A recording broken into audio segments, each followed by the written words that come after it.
ओम वंदे गौ मातरम। मित्रों, ब्रह्मलीन संत श्री डोंगरे जी महाराज द्वारा रचित ग्रंथ श्रीमद् भागवत रहस्य का हम पठन कर रहे हैं। हम पंचम स्कंद में प्रवेश कर चुके हैं। हमने अभी तक पढ़ा कि राजा परीक्षित शापित होते हैं, उसके बाद सुखदेव जी उनकी मुक्ति के लिए भागवत की कथा सुना रहे हैं। सृष्टि की उत्पत्ति हो चुकी है, उसके बाद सृष्टि मनु महाराज को सौंपी जा चुकी है।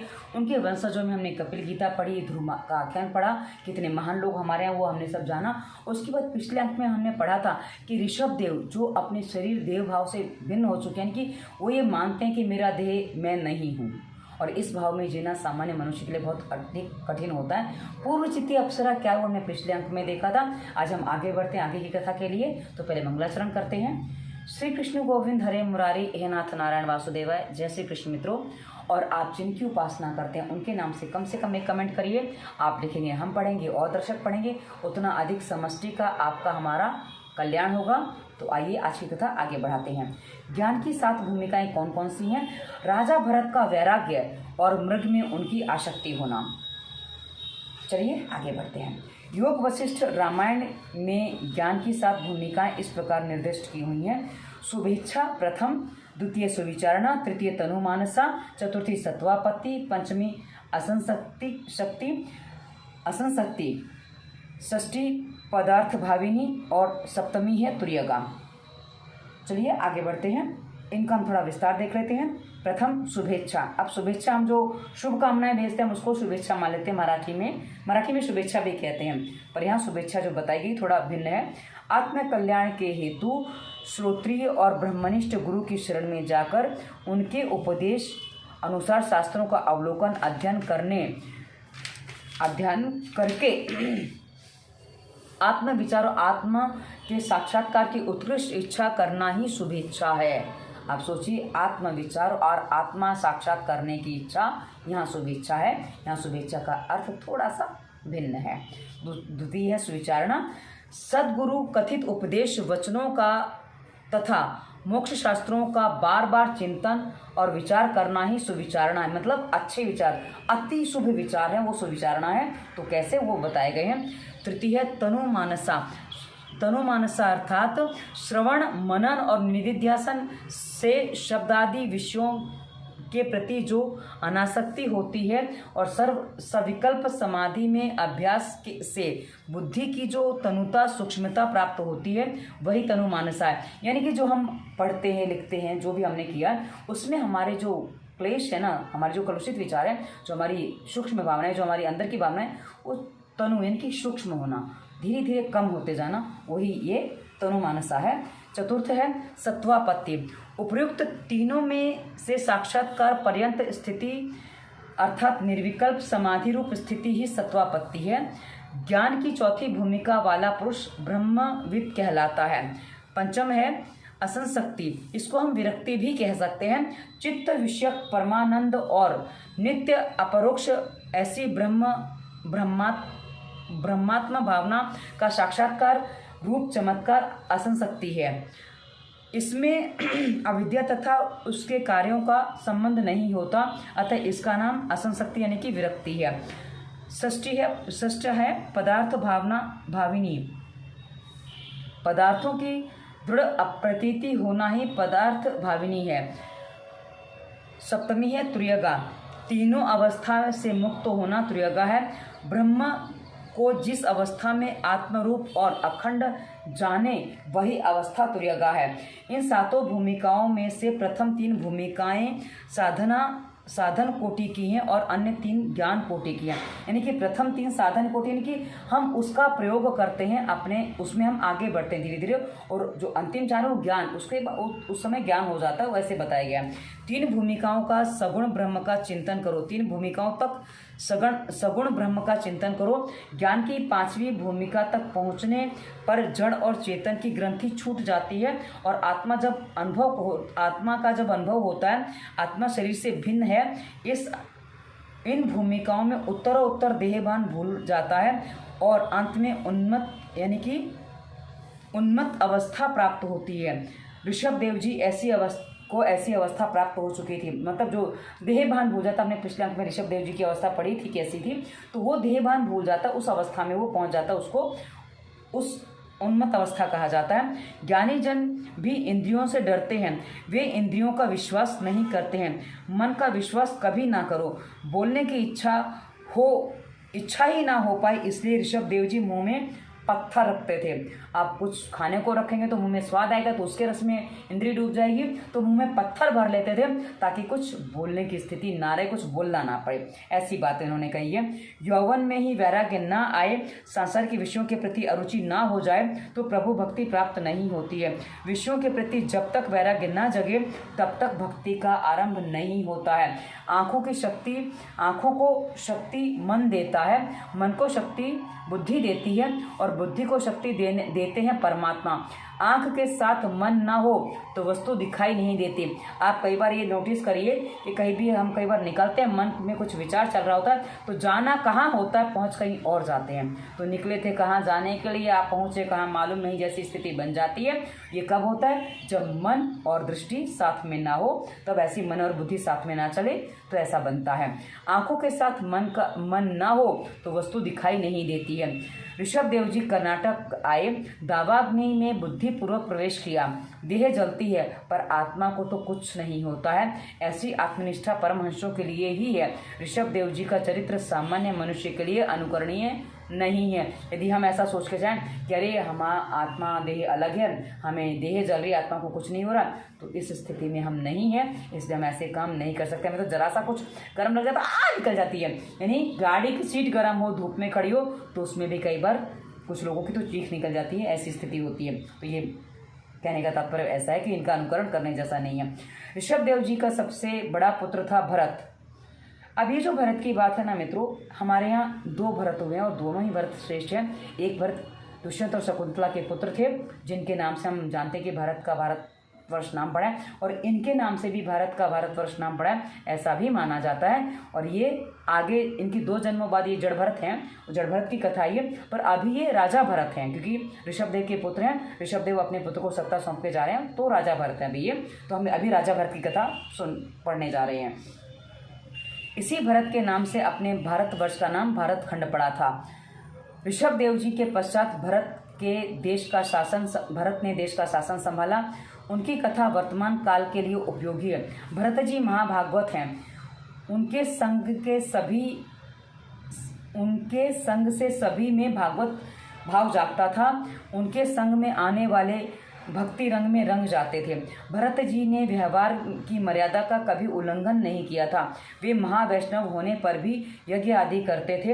अग्नि ठाकुर जी का मुख है। प्रत्येक देव को इष्ट देव का ही रूप मानकर, उन देवों की वे कृष्ण के अंशावतार मानकर वे पूजा करते थे। अब ये देखिए, कई बार जो कृष्ण भक्त होते हैं ना, क्योंकि मैंने बहुत सारे कृष्ण भक्तों को देखा, वो किसी और की भक्ति नहीं करते। वो कहते नहीं, हम किसी और देव को मानते नहीं, पूजते नहीं हैं। तो जो थोड़े जिसे कहते हैं ना कट्टरता, वो। पर हम ये कहते हैं कि सभी में एक ही देव समाये, सभी में देव का रूप है, तो आप उसको अंशावतार मान के उनकी पूजा कर सकते हो, उसमें कोई आपत्ति नहीं। और वो ये ऋषभ देव जी करते थे। अनेक यज्ञ करने पर भी उनका सारा पुण्य श्री कृष्ण के चरणों में वे अर्पित करते थे। अब यदि आपको ज्ञान हो, पता हो, तो महाभारत का जो युद्ध होता है, महाभारत की जो कथा है, उसमें जब पांडवों को वनवास होता है, जो युद्ध क्रीड़ा के बाद, उसके बाद अर्जुन को श्री कृष्ण उपदेश देते हैं। उसमें कहते हैं कि भाई तुम शंकर जी को प्रसन्न करो, उनसे तुम्हें पशुपति अस्त्र लेना है। तो इस प्रकार से वो अनेक देवताओं की उपासना वो स्वयं बताते हैं कि भाई हमें ये काम करना है। तो ये बात ऐसे आ जाती है। कर्मफल परमात्मा को अर्पित करोगे तो आनंद होगा। कर्मफल प्रभु को अर्पित करने से कर्म का अभिमान नष्ट होता है। ईश्वर से आसक्ति या और अत्यधिक प्रेम करो, यानी कि ईश्वर के प्रति आसक्ति रखो, अन्य के प्रति नहीं। तभी किए हुए कर्मों का पुण्य परमात्मा को अर्पित कर सकोगे। कैसे? जैसे पत्नी श्रम करती है और उसका फल पति को दे देती है, यानी कि उसको दे देती है, भाई मैंने ये किया, ये पकड़ो तुम। अब ये आजकल तो ऐसा नहीं होता, क्योंकि आजकल तो बहुत सारी भेद बदल गए, क्योंकि मैंने ये किया तो मेरे साथ जो वो आप सब जानते ही हो, तो बातें अलग हैं। पर हाँ, एक समय ऐसा था जब पति पत्नी का संबंध अटूट माना जाता था। उस समय हमारे भारत में वर्ष में ऐसा था। और आज भी आप देखो, गाँव साइड कहीं जाओ तो पता चलेगा, किसी के यहाँ पुत्र या पुत्री कोई बालक का जन्म होता है तो क्या कहा जाता है, हमारे फलाने, मतलब लड़के का नाम लेके कहा जाता है कि हमारे बेटे को बेटा या बेटी हुई है। बहू को हुआ है पर कहा बेटे का जाता है। तो वही वाली बात है यहाँ पे। आगे बढ़ते हैं। कर्म करो किंतु कर्म के फल का उपभोग या इच्छा ना करो।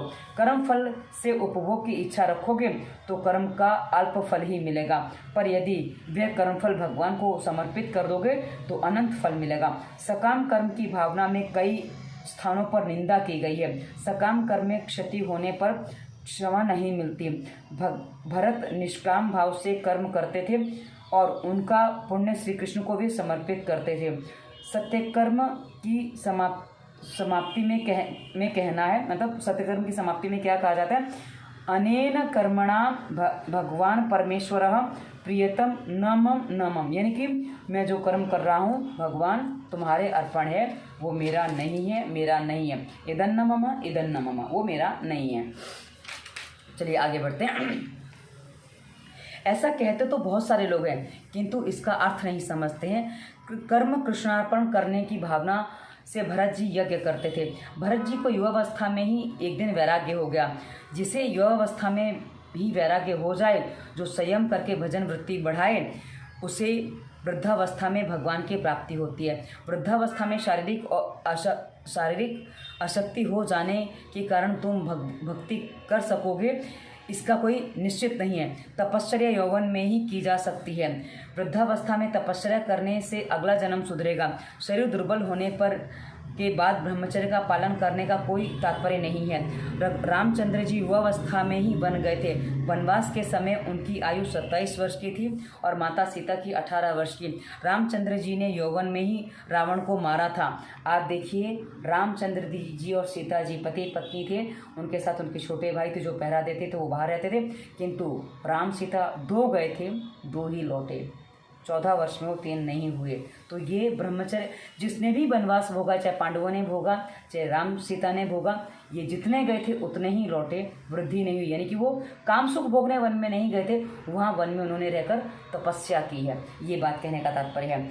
सीता जी, हाँ, तुम भी अपनी युवावस्था में ही कामरूपी रावण का नाश करो। वृद्धावस्था में आने वाला वैराग सच्चा वैराग नहीं होता, क्योंकि उस समय तो सब कुछ वैसे ही छूट रहा है। बच्चे नहीं सुनते, कोई सुनता नहीं, तो उस समय क्या कहें, किससे कहें। जीभ खाने को चाहती है पर अब खाने की स्थिति नहीं, क्योंकि दांत नहीं है, मुंह में दांत नहीं, पेट में आंत नहीं, पचेगा नहीं, तो ऐसी स्थिति में खाना छोड़ो तो क्या छोड़ो।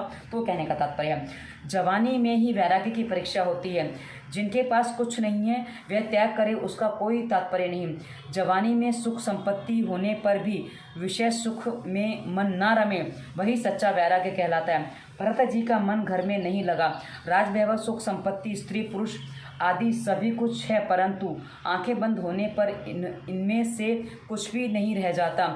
जन्म के पूर्व जीव का रिश्तेदार यानी कि संबंधी कोई नहीं था, मृत्यु के पश्चात भी कोई संबंधी नहीं होगा। आरंभ और परिणाम अर्थात अंत में कोई नहीं था। माया इस बीच में ही सबको भरमाती है। भरत जी विचार कर रहे हैं कि सांसारिक सुख का उपभोग तो मैंने कई वर्षों तक किया, अब विवेकपूर्वक उसका त्याग करना होगा। उन्होंने यौवन में ही बुद्धिपूर्वक त्याग किया। विषयों की अनिच्छा से बलात् छोड़ना पड़े तो दुख होता है, कि अभी कहा ना, भोग वृत्ति पूरी नहीं हुई है और मन में और चाह है तो बड़ा कष्ट होता है कि अरे खाने का मन है पर खा नहीं सकते, क्योंकि दांत नहीं है, पेट है ऐसा है कि चबा नहीं सकते हैं, चूर्ण भी हजम नहीं कर पाते, तो खाएं कैसे। तो ऐसी अवस्था में बड़ा कष्ट होता है जब छोड़ना पड़ता है। तो ये बात कही गई है। किंतु विषयों को समझ बूझकर स्वेच्छा से त्याग करने में शांति प्राप्त होती है। यदि विषय हमें छोड़ जाएं तो अशांति होती है, किंतु यदि स्वयं हम उन्हें छोड़ दें तो शांति प्राप्त होती है। परमात्मा ने इन 6 वस्तुओं में माया रखी है जिनमें मन फंसता है। कौन सी माया है? 6 वस्तुओं की, भोजन, द्रव्य, वस्त्र, स्त्री के लिए पुरुष, पुरुष के लिए स्त्री, घर और पुस्तक। आज हम पुस्तक के स्थान पर एक शब्द और ले सकते हैं, इंटरनेट, मोबाइल, क्योंकि आजकल पुस्तकें कम लोग पढ़ते हैं, इंटरनेट मोबाइल ज़्यादा देखते हैं। आप वीडियो भी मोबाइल पे ही देख रहे हैं, पर हाँ, आप क्या देखते उस पर भी निर्भर करता है। लोग स्क्रोलिंग करते रहते हैं, तो थोड़ा विषय बदल गया, क्योंकि कहा ना 80 के दशक में लिखी गई ये पुस्तक है, तो तब मोबाइल का कोई अता पता भी नहीं था, इसलिए बात हम अभी शामिल नहीं कर सकते। इनमें प्रथम 4 प्रधान हैं, यानी कि भोजन, द्रव्य, वस्त्र और स्त्री के लिए पुरुष, पुरुष के लिए स्त्री, ये प्रधान है, इनमें ज़्यादा मोह होता है। और अन्य 2 गौण हैं, क्योंकि घर और पुस्तक चलो ठीक है, क्योंकि बहुत से लोगों का घर नहीं होता, पुस्तक को सबको अध्ययन का चाव नहीं होता, इसलिए ऐसा कहा गया। यहाँ स्त्री या पुरुष की निंदा नहीं है, काम सुख की निंदा की गई है। ईश्वर की माया विचित्र है। भरत मुनि ने राज्य त्यागा, रानियों का त्याग किया, सर्वस्व का त्याग करके वे वन में आ गए। वन में एक मृग बाल से उनको स्नेह हो गया, यानी हिरण के बच्चे से उनको स्नेह हो गया और अपने मन में उसे स्थान दे बैठे। इस आसक्ति के कारण उनका भजन, ध्यान आदि सब कुछ खंडित हो गया। उन्हें मृग योनि में जन्म लेना पड़ा। अभी इसकी कहानी आगे आएगी। अतः अपने घर चाहे किसी को रख भी लो, यानी कि कोई आता है आपके घर में रहने, उसको घर में रख लो, चलेगा, कोई दिक्कत नहीं है, किंतु मन में कभी किसी को बसने मत दो। मन में किसी को बसाओगे तो प्रभु भजन में वह बाधा रूप होगा, प्रभु भजन में बाधा उत्पन्न करेगा। जगत में किसी भी पदार्थ से इतना स्नेह मत करो कि जिससे भजन में, प्रभु भक्ति में बाधा बन जाए या बाधा उत्पन्न हो जाए। भरत मुनि ने के मन में मृग बाल के लिए आसक्ति ने जन्म लिया। वह उनके लिए प्रभु पुनर्जन्म का कारण बन गया। संकल्प अर्थात वासना पुनर्जन्म का कारण बनती है। मन में अन्य किसी भी वस्तु के प्रवेश होने पर मनमोहन वहाँ नहीं ठहर पाते, वो वहाँ से निकल के भाग जाते हैं। उनका नाम ही है मनमोहन। अब आपका मन किसी और ने मोह लिया तो मनमोहन तो भाग जाएंगे, तो इसलिए कहा गया कि मनमोहन वहाँ से फिर भाग जाते हैं। श्री रामकृष्ण परमहंस कहते थे कि संसार में नौका की भांति रहना चाहिए। पानी पर रहने में से नौका तैरती रहेगी, किंतु यदि नौका में पानी आ जाए तो वह डूब जाएगी। इसी प्रकार संसार में तुम रहो, किंतु संसार अपने मन में मत रहने दो, अर्थात निर्लेप भाव से संसार में रहो। शरीर नौका है, संसार समुद्र है और विषय जल है। विषयों का चिंतन करते रहने से आत्मशक्ति नष्ट होती है, ममता बंधन करता है। मन के मरने पर भी मुक्ति प्राप्त होती है, मन के मरने पर ही मुक्ति प्राप्त होती है। बंधन मन का होता है, आत्मा का नहीं। आत्मा तो मुक्त ही है, गृह त्याग की आवश्यकता नहीं है। गृह में सावधान होकर भी रहना है। प्रतिकूल परिस्थितियों में भी रहकर प्रहलाद घर में रहे और उनकी भक्ति में कोई बाधा न डाल सका, जबकि वन में एकांत में भी भरत जी मृग बाल में आसक्त होकर भजन ना कर सके। अभी दो उदाहरणों से बताया गया। कई लोग कहते हैं ना कि घर छोड़ के जाएंगे तो भजन होगा, नहीं, घर में रह के भी कैसे भजन हो सकता है और घर छोड़ के भी कैसे स्थिति बन जाती है, ये दोनों बड़े अच्छे उदाहरण इस बात को समझने के लिए। चलिए आगे बढ़ते हैं। प्रतिकूल संयोग में भी, प्रतिकूल वातावरण में भजन किस प्रकार किया जाए यह प्रहलाद ने जगत को बताया है। और अनुकूल वातावरण होने पर भी मनुष्य सावधान न रहे तो वह भजन नहीं कर सकता, ऐसा हम भरत के दृष्टांत से समझ सकते हैं। घर में समाहित वस्तुएं भजन में बाधा रूप नहीं है, किंतु मन में बसी हुई वस्तुएं ही बाधा रूप हैं। घर कहा ना, पहले ही कहा गया था, घर में आप बसो ठीक है, पर घर आप में नहीं बसना चाहिए। घर मन में नहीं बसना चाहिए। आप घर में बसो ठीक है, पर घर आप में नहीं बसना चाहिए। गृह त्यागी महात्माओं को माया किस प्रकार सताती है यह कथा बताती है। भरत जी ने विचार किया कि एकांत में बैठकर मैं ईश्वर की आराधना करूंगा। वे नेपाल में गंडकी नदी के किनारे आए। वहाँ के आदि नारायण भगवान की आराधना वे करने लगे। यानी कि गंडकी नदी, कदाचित आपको ज्ञात हो, गंडकी नदी का हर पत्थर शालिग्राम कहा जाता है और गंडकी नदी से ही पत्थर आ रहे हैं हमारे राम मंदिर में उनकी मूर्तियां बनाने के लिए। तो ये एक वहाँ, और पिछले दिनों कदाचित आपने वीडियो देखा होगा जहाँ से वो पत्थर निकल रहे हैं, लोग उनकी आराधना कर रहे हैं। ये हमारा भक्ति भाव होता है। आगे बढ़ते हैं। ईश्वर के अलावा अन्य किसी का संग भजन में विक्षेप करेगा। जिसे तप करना है वह अकेला ही तप करे। सर्वदा यही विचार करो कि मैं अकेला नहीं हूँ, मेरे भगवान सदैव मेरे साथ हैं। पर किसी व्यक्ति का, किसी और वस्तु का संग ना करो। ईश्वर के सिवा अन्य का संग रखोगे तो दुखी हो जाओगे। भरत जी अकेले ही तप करने गए थे। गंडकी का दूसरा नाम शालिग्रामी है। उसका कहा ना, गंडकी नदी का हर पत्थर शालिग्राम कहा जाता है, इसलिए उसका नाम दूसरा शालिग्रामी भी है। भरत जी का नित्य नियम था 4 बजे ब्रह्म मुहूर्त में स्नान करते थे। कटी तक जल में खड़े होकर सूर्य नारायण का ध्यान और गायत्री मंत्र का जप करते थे।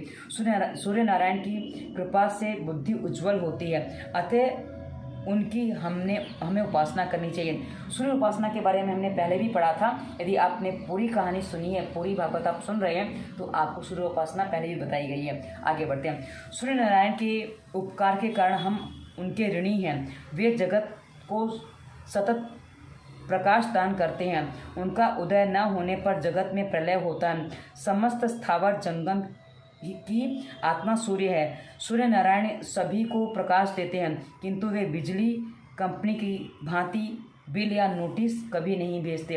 वे रविवार की छुट्टी नहीं मांगते। जिस दिन वे छुट्टी मनाएंगे जगत का प्रलय हो जाएगा। सूर्य परमात्मा का साकार स्वरूप है, यानी कि सूर्य दृश्य भगवान है।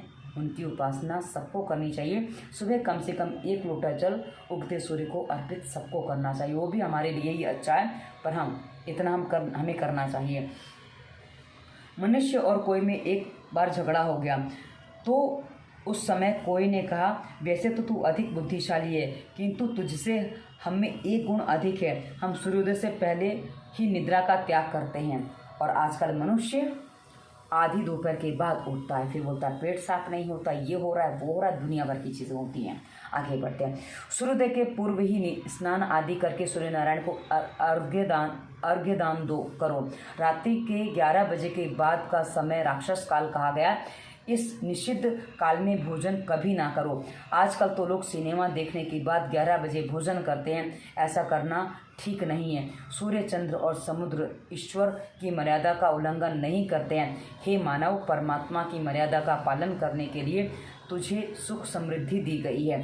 भरत जी प्रार्थना करते हैं, मेरी बुद्धि मेरा मन कभी दुर्गामी ना हो जाए, यानी कि गलत अनुचित मार्ग पर ना चला जाए। भगवान के तेजोमय रूप का मैं चिंतन करता हूँ। अर्थ और ज्ञान के साथ जप करो। सुखदेव जी वर्णन करते हैं, राजन भरत द्वारकाधीश की मानसी सेवा करने लगे। प्रत्यक्ष सेवा तो बहुत की थी, अब मानसी सेवा करने लगे। मानसी सेवा सरल नहीं है। अत्यधिक पाप शरीर में अधिकतर पाप शरीर में नहीं है, मन से ही होता है। क्योंकि मनुष्य कई बार शरीर से हर जगह जा नहीं सकता, क्योंकि लोक मर्यादा रोकती है, पर मन से कई बार विषय भोग लेता है। इसलिए अत्यधिक पाप शरीर से नहीं मन से होते हैं, कहने का तात्पर्य ये है। किंतु आजकल एक बात और भी है मित्रों, यदि मन से पाप होता है तो हो जाए, पर शरीर को बचा के रखो। क्योंकि शरीर को जाने दोगे ना तो अधिक भटक जाओगे और अधिक लंबे समय के लिए पतित हो जाओगे। क्योंकि आज कलयुग का समय है तो मन कई बार नियंत्रण में नहीं रह पाता, पर भी प्रयास करो, पर जाए तो जाने दो, पर शरीर को फिर भी बचा के रखो, लोकलाज के लिए भी और अपने लंबे हित के लिए भी। आगे बढ़ते हैं। अतः मानसिक ध्यान सेवा श्रेष्ठ है। ईश्वर में मन से तन्मय होना ही मानसी सेवा है। एक बार एक बनिए ने गोसाई, अब ये बहुत अच्छी कहानी है, आनंद आता है ऐसी कहानियाँ पढ़ने में। एक बार एक बनिए ने गोसाई जी के पास जाकर कहा, महाराज मैं प्रभु सेवा तो करना चाहता हूँ, किंतु एक भी पैसा खर्च किए बिना सेवा हो सके, ऐसा कुछ मार्ग बताइए। तो गोसाई जी ने मानसी सेवा का मार्ग बताते हुए उस बनिए से कहा, तो मानसी सेवा बिना खर्च के कर सकेगा। केवल मन से संकल्प करना है कि मैं भगवान को स्नान करा रहा हूँ, वस्त्र पहना रहा हूँ, पूजा कर रहा हूँ, भोग लगाता हूँ, भगवान भोजन कर रहे हैं आदि। फिर गोसाई जी ने उससे पूछा, तुझे भगवान का कौन सा स्वरूप अधिक प्रिय है? बनी ने उत्तर दिया, मुझे तो भगवान का बालकृष्ण का रूप अधिक प्रिय है। गोसाई जी ने कहा, प्रातः काल में ऐसी भावना कर कि ठाकुर जी के लिए यमुना जी से जल ला रहा हूँ, घर आने पर ऐसा भाव जगाया जाए कि ठाकुर जी को स्नान करा रहे हैं। यशोदा जी की भावना कर के बाल स्वरूप की ही सेवा करना। बाल सेवा में वात्सल्य भाव मुख्य है। सेवा में दूध और माखन लाना, बाद में कन्हैया को मंगल गीत गाकर जगाना। जागो बंसी वाले ललना मोरे प्यारे, रजनी बीती भोर भये हैं घर घर खुले किवारे। गोपी दही मथत सुनियत है कंगन के झनकारे। उठो लालजी भोर भयो सुन नर ठाड़े द्वारे। ग्वाल बाल सब करत कुलाहल, जय जय शब्द उचारे। माखन रोटी हाथ में लीनो गौवन के रखवारे। मीरा के प्रभु गिरधर नागर शरण आए पुतारे। जागो बंसी वाले ललना मेरे प्यारे। यशोदा जी लाला को मनाती थी कि इतना माखन खा लेगा तो तेरी चोटी दाऊ जी से भी जल्दी बड़ी हो जाएगी। उस समय लंबे बालों का क्रेज़ होता था और तब तो पुरुषों के भी बाल लंबे होते थे। तो एक सूरदास जी का एक पद है, मैया कबहू बढ़ेगी चोटी। इतने दिन हो गए मैं खात माखन, अबहू तक है छोटी, मुझे पूरा याद नहीं आ रहा पद वो, पर मैया कबहू बढ़ेगी छोटी चोटी। ये तो सूरदास जी का बड़ा सुंदर पद है, ये तो मीराबाई का पद है। तो ऐसे पद बड़े अच्छे लगते हैं। उष्णोदक से मांगलिक स्नान कराना, फिर ठाकुर जी का श्रृंगार करना। कन्हैया से पूछना कि आज वह कौन सा पीताम्बर पहनेगा, कन्हैया जो कहे वही पीताम्बर पहनाना। श्रृंगार से में तन्मय होने पर ब्रह्मानंद सा आनंद प्राप्त होता है। कन्हैया को नैवेद्य देकर भावना करो कि लाला प्राशन कर रहा है, फिर आरती करके क्षमा प्रार्थना की जाए। गोसाई जी द्वारा बताई गई हुई रीति से बनिया श्री कृष्ण के बाल रूप की मानसी सेवा करने लगा। प्रतिदिन प्रेम से मानसी सेवा करता था। वह इतना तन्मय होने लगा कि सभी वस्तुएं प्रत्यक्ष दिखने लगी, मतलब है कुछ नहीं पर उसको दिखाई दे रहा कि सब कुछ है, इतना वो उसमें तन्मय हो जाता था। कई बार जैसे नहीं, कई बार हम जिसको सोचते हैं, विचार करते हैं, हमें दिखने लग जाता है, वैसी बात है ये। इस सेवा में मन की धारा टूटनी नहीं चाहिए। कोई लौकिक विचार आ जाए तो समझ लो कि सेवा खंडित हो गई। 12 वर्षों तक उसने मानसी सेवा की। अब एक दिन वह दूध लाया और उसमें चीनी डाली, किंतु उसे लगा कि लाला के दूध में आज थोड़ी अधिक चीनी पड़ गई है। बनिया यह कैसे सह सकता था कि बनिया था, कंजूस मन था उसका, स्वभाव सहज कृपणता का था। कैसे मिट सकती है वह? प्राण और प्रकृति यानी कि स्वभाव साथ साथ जाते हैं। उसने सोचा आवश्यकता से अधिक चीनी दूध में जा पड़ी है, उसे निकाल लूँ, कभी दूसरे दिन काम या उपयोग में आ जाएगी। अब यहाँ ना तो बर्तन था, ना तो दूध था और ना ही चीनी, क्योंकि वह तो मानसी सेवा करता था। फिर भी तन्मयता के कारण उसे ये सारी वस्तुएं प्रत्यक्ष दिखाई देती थी। अतः मन ही मन कल्पना में वह उस चीनी को निकालने लगा। अब दूध में से चीनी निकालेगा, कण मोटे हैं तो निकल आएगी, पर वो निकालने लगा।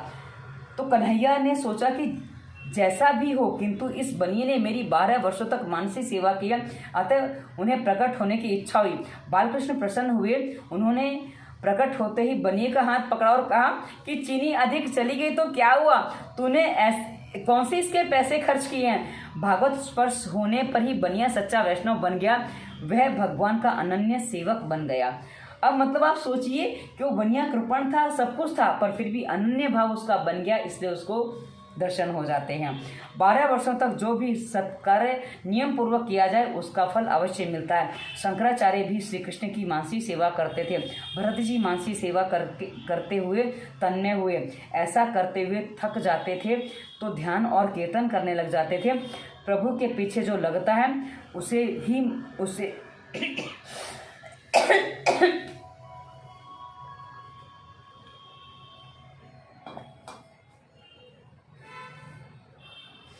प्रभु के पीछे जो लगता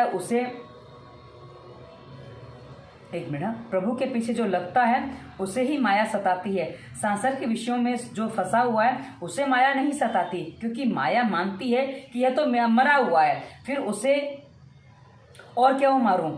जो व्यक्ति प्रभु के पीछे पड़ा हुआ है उसे ही माया अधिक सताती है, किंतु जो माया के प्रभाव में बहता है उसके लिए वह बाधा रूप नहीं होती है। माया मानती है कि वह तो पहले ही मेरा दास है। माया की गति बड़ी विचित्र है।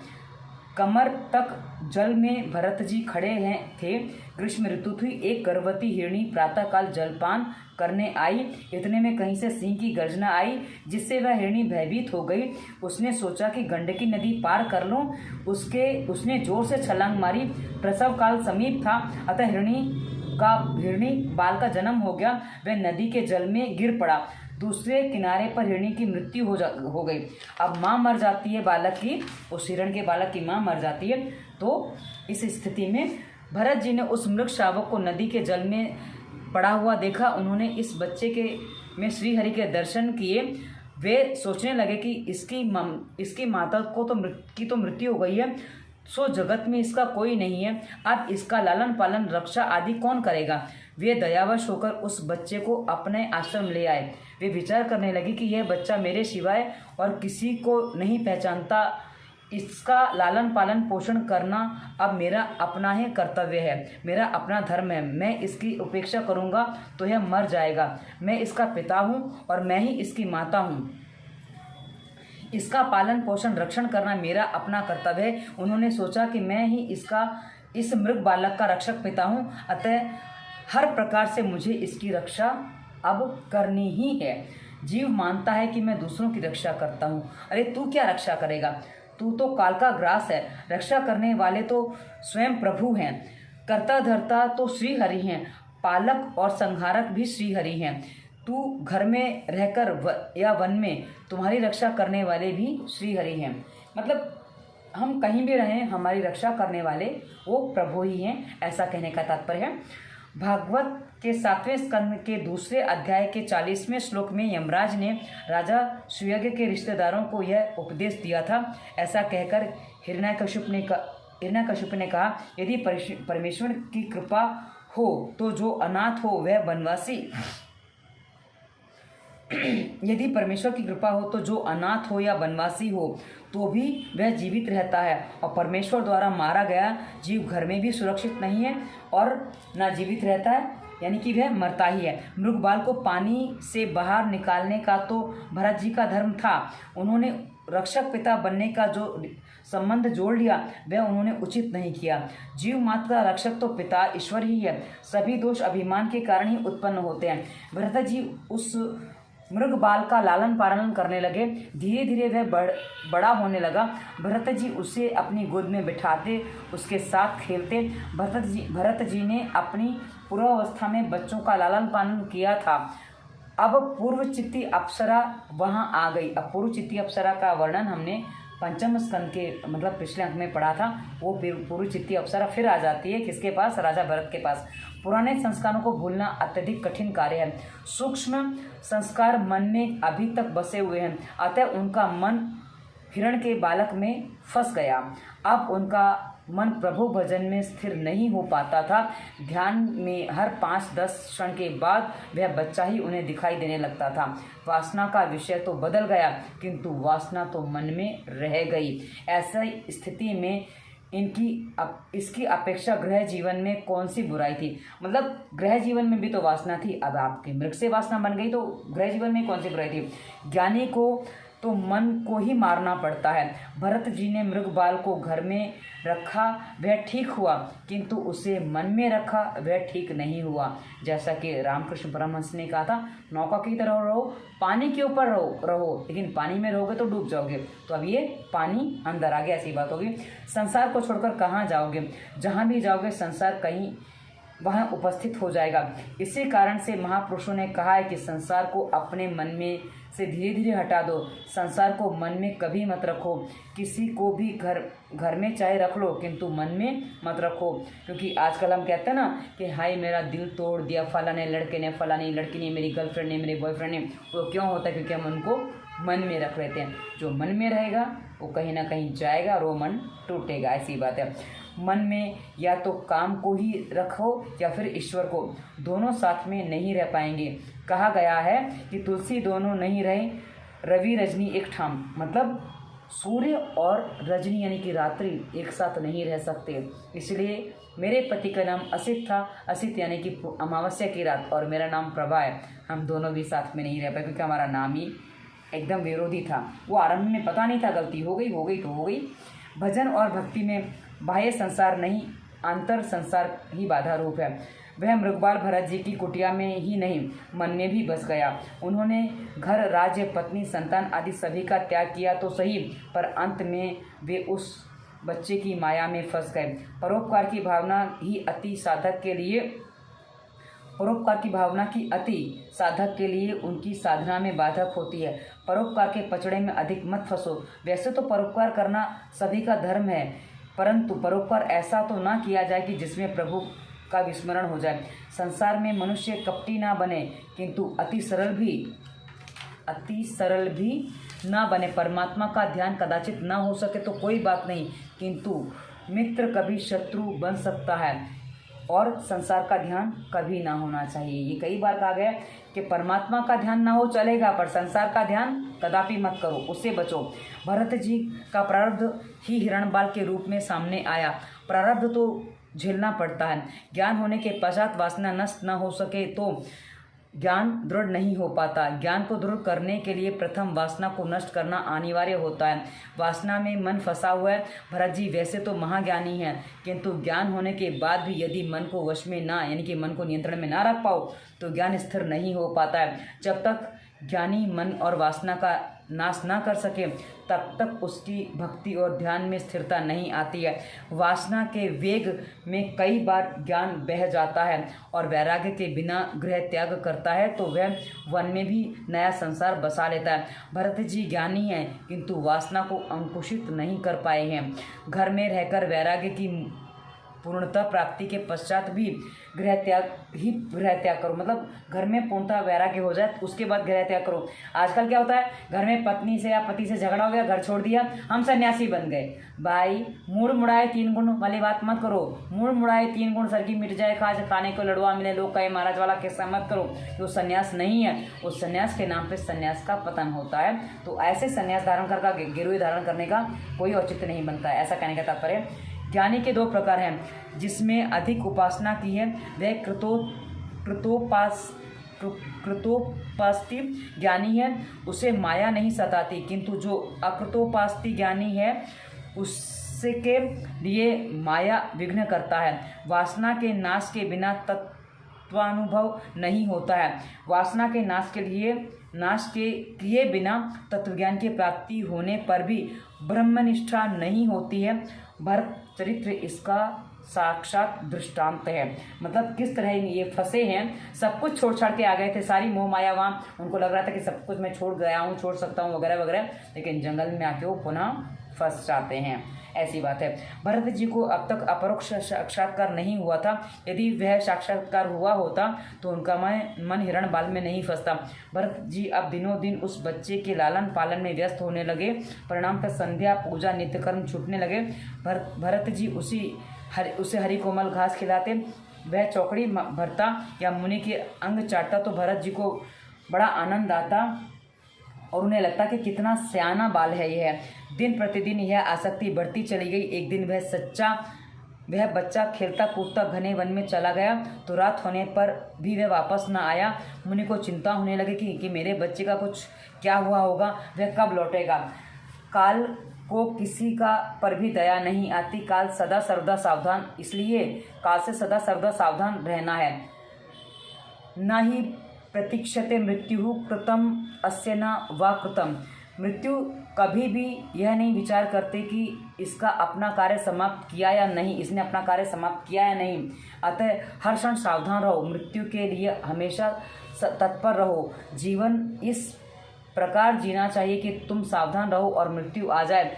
कभी ऐसा ना हो कि तुम्हारी तैयारी नहीं हुई और मृत्यु उठा ले जाए। भरत जी को, क्योंकि आजकल तो हम देखते हैं कितने लोग अस्पताल तक नहीं पहुंच पाते, उससे पहले राम नाम सत्य हो जाता है। इसलिए आजकल तो इस सावधानी की परम आवश्यकता है कि व्यक्ति अस्पताल तक भी नहीं पहुंच पाता है। इसलिए किस पर मृत्यु हो जाए कोई भरोसा नहीं है। भरत जी को पकड़ने के लिए काल आया। भरत जी को मृग बाल का स्मरण हो आया। उन्होंने श्री हरि का नहीं अपितु मृग बाल का चिंतन करते हुए देह का त्याग किया। इस मृगबाल के लालन पालन करने से भरत जी को आत्मस्वरूप का विस्मरण हो गया।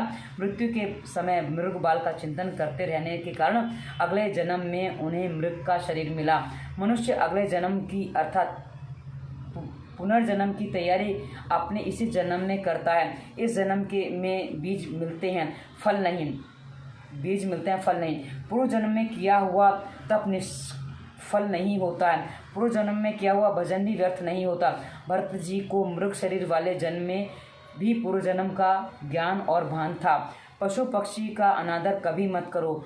हो सकता है किसी कारणवशात किसी साधु महात्मा पशु पक्षी बनकर आए हों तो, यानी कि हमारे यहाँ कहा जाता है ना कि सबकी पूजा करो, सबका सम्मान करो। हर जीव, हमारे यहाँ झाड़ू तक को पैर मारने की अनुमति नहीं, उसमें भी लक्ष्मी का आवास माना जाता है। तो वही कहा गया है कि हर एक जीव में आप पता नहीं कौन है, किस रूप में आया है, कौन पता नहीं, तो इसलिए कहा गया अहिल्या जैसी कोई महासती पत्थर बनकर आई हो तो क्या पता चले। नृग राजा गिरगिट हो गए थे, कोई एक राजा नृग हुए, वो गिरगिट हो गए थे। और नल कुबेर वृक्ष हो गए थे। जो वृक्ष जो उखल में बांध दिया जाता है, श्री कृष्ण को जो कथा आती है ना, वो दरवाजे तक खींच के उखल को ले जाते हैं, उसके बाद 2 पेड़ गिर जाते हैं, उसमें नल कुबेर होते हैं।